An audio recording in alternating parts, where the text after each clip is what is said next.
Olá, meu nome é Pedro André e hoje eu vou fazer a introdução para vocês da nossa análise da mineração de dados referente a PN e ERQ. A gente também está fazendo a parceria junto com o Observatório de Sistemas Interamericano de Direitos Humanos para fazer essa análise da base da SAEB de 2023. Inicialmente, a gente pensou em trabalhar apenas com uma base de dados de proficiência da SAEB de 2023. Porém, a gente achou mais interessante se a gente utilizasse o diagnóstico de equidade racial que é disponibilizado pelo MEC. Então, a gente fez a comparação dos dados e a gente uniu esses dados, trazendo uma possibilidade de análise bem melhor quanto às hipóteses que foram levantadas. Então, quando a gente percebeu que iria impulsionar as nossas hipóteses, a gente decidiu trabalhar com essas duas bases de dados unidas.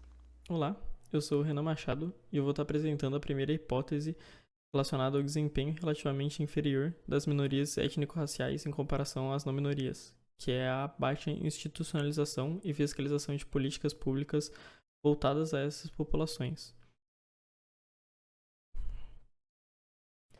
Embora existam diversas políticas públicas voltadas à redução das desigualdades étnico-raciais, especialmente no campo educacional, os dados ainda revelam desigualdades significativas no desempenho acadêmico.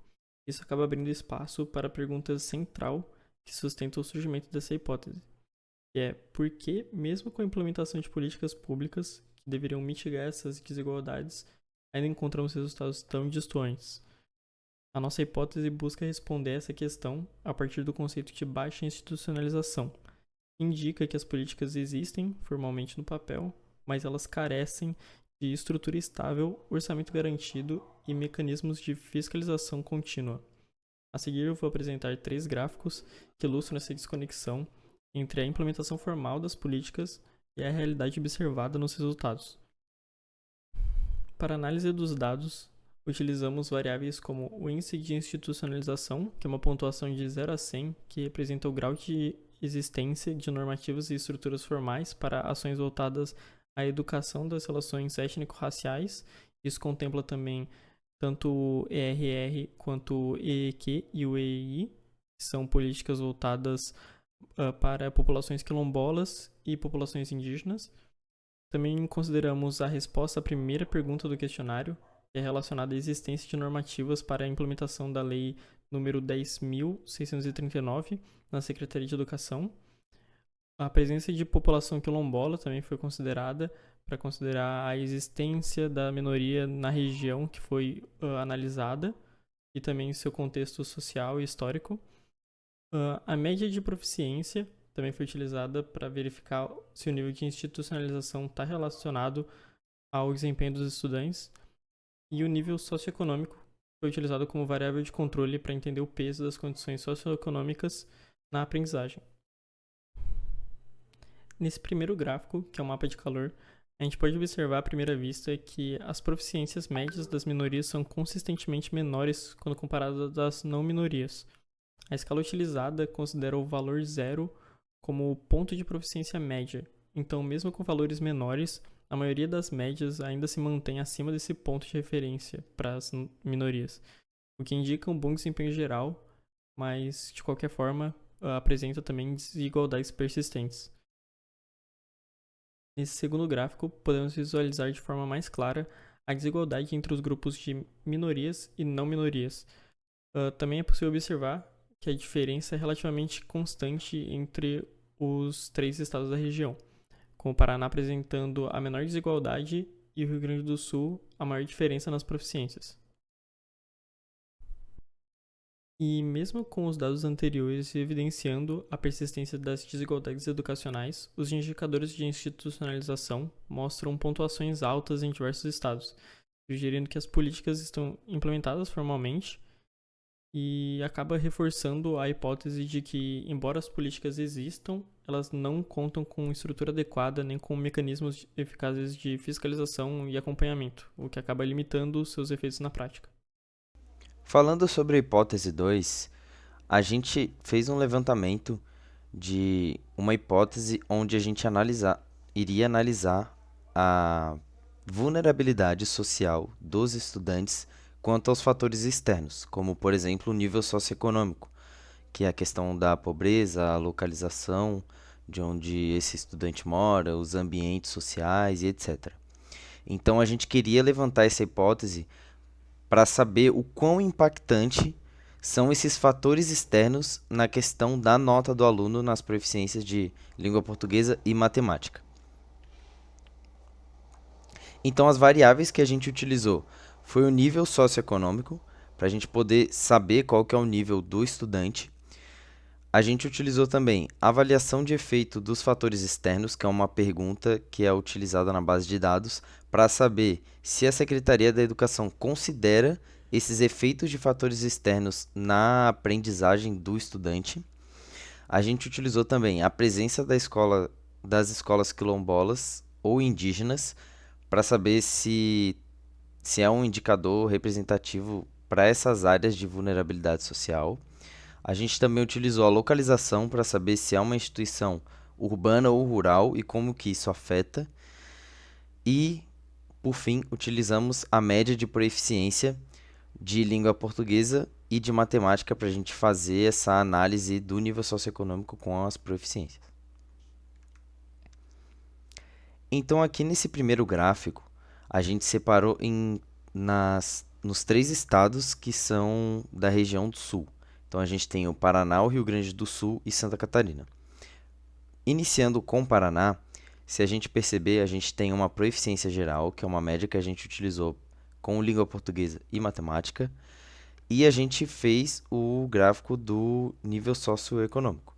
Então, começando pelo nível 1, onde o estudante tem um nível socioeconômico mais baixo, e indo até o nível 8, que já é um estudante que já tem um nível socioeconômico mais elevado. Então, se a gente perceber, mesmo ele sendo ali um pouco parecido à linha do nível socioeconômico, dá para ter uma tendência ao quanto maior o nível socioeconômico, maior é essa nota do aluno, maior essa proeficiência geral. Então, quanto menor esse nível socioeconômico, mais os fatores externos vão influenciar na nota dele, nessa questão do Paraná. É o que mostra pra gente.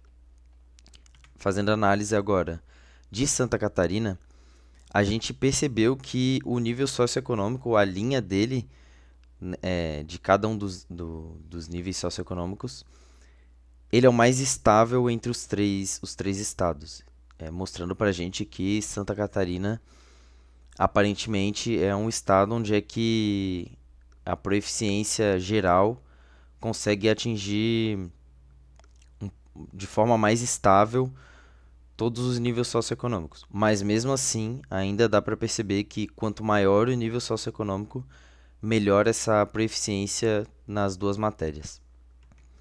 E por fim, a gente tem o Rio Grande do Sul, onde também traz esse dado do nível socioeconômico mostrando o mesmo resultado dos outros 2 estados analisados. Olá, meu nome é Eduardo Riude e eu vou falar sobre a ineficácia na gestão de racismo e clima escolar.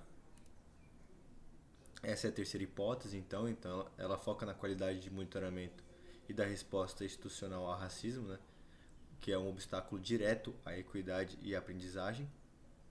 A premissa dessa hipótese é que se a rede não diagnostica ou não possui ferramentas efetivas, como protocolos/monitoramento, ela falhará em mitigar os efeitos do racismo, resultando assim em desempenho escolar pior, especialmente nos níveis de proficiência mais baixos, né?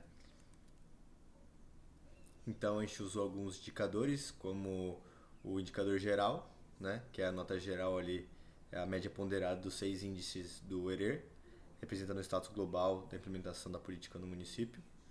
As perguntas, no próximo slide a gente colocou cada uma das perguntas que a gente utilizou, mas a princípio a gente achou mais importante a P5, a P9, a P12, a P15, a P16, a P17, a P21, a P27 e a P28. Não? Então é um conjunto de perguntas selecionadas que permite correlacionar o nível de profundidade da política de equidade racial implementada pela Secretaria de Educação e as duas proficiências em notas do SAEB, né? Matemática e língua portuguesa, que no ano foram preenchidas. Aqui, na hipótese 3 e na hipótese 4, a gente levará em consideração, então, as minorias, né? As maiorias não estarão nos gráficos gerados. Então, aqui são as variáveis de análise das perguntas, né? Então, o P5 ele é realizado nos últimos 12 meses de palestras, oficinas, seminários ou cursos de curta duração para profissionais da educação, né?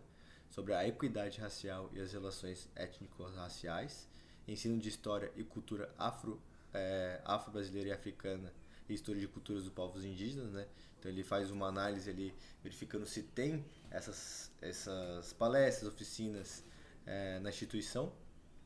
Tem a P9, que seria se a Secretaria de Educação possui algum protocolo em caso de episódio de racismo ou injúria racial, que acaba tirando essas pessoas da escola ou prejudicam os estudos delas, né? A P12, os processos de escolha de gestão escolar. Então, se o diretor ou coordenador pedagógico considera os conhecimentos do candidato/candidata em relação às diretrizes curriculares nacionais pelo ERER. Aqui tem o P15, P16 e P17. Então, o P15 ele verifica se o planejamento pedagógico da Secretaria de Educação orienta as escolas a inserir o ERER nas disciplinas. O P16, se a Secretaria de Educação já promoveu campanhas de conscientização sobre a importância da autodeclaração de raças, né, cor, etnia e povo. A Secretaria e a P17, então se a Secretaria orienta as escolas a incluir conteúdos referentes ao ERER. P21, se a Secretaria tem política de reconhecimento de iniciativas, como selos de certificações e premiações de experiências, cujo objetivo é reduzir a desigualdade. P27, considera o efeito do racismo sobre o desempenho dos alunos quando avalia desigualdades de aprendizagem existentes na rede. E o P28, que seria se a Secretaria estabelece planejamentos estratégicos com metas e reduções de desigualdades raciais em termos de acesso, permanência e aprendizagem. Então aqui tem o primeiro gráfico, que seria, a gente pegou então as perguntas que a gente achou que teria mais impacto, né? E qual tem maior relação com a nota, né? Então, de acordo com a matriz de correlação de Pearson, aqui a gente consegue determinar qual, aparentemente, naquela amostragem que a gente utilizou, qual impacta mais na nota final.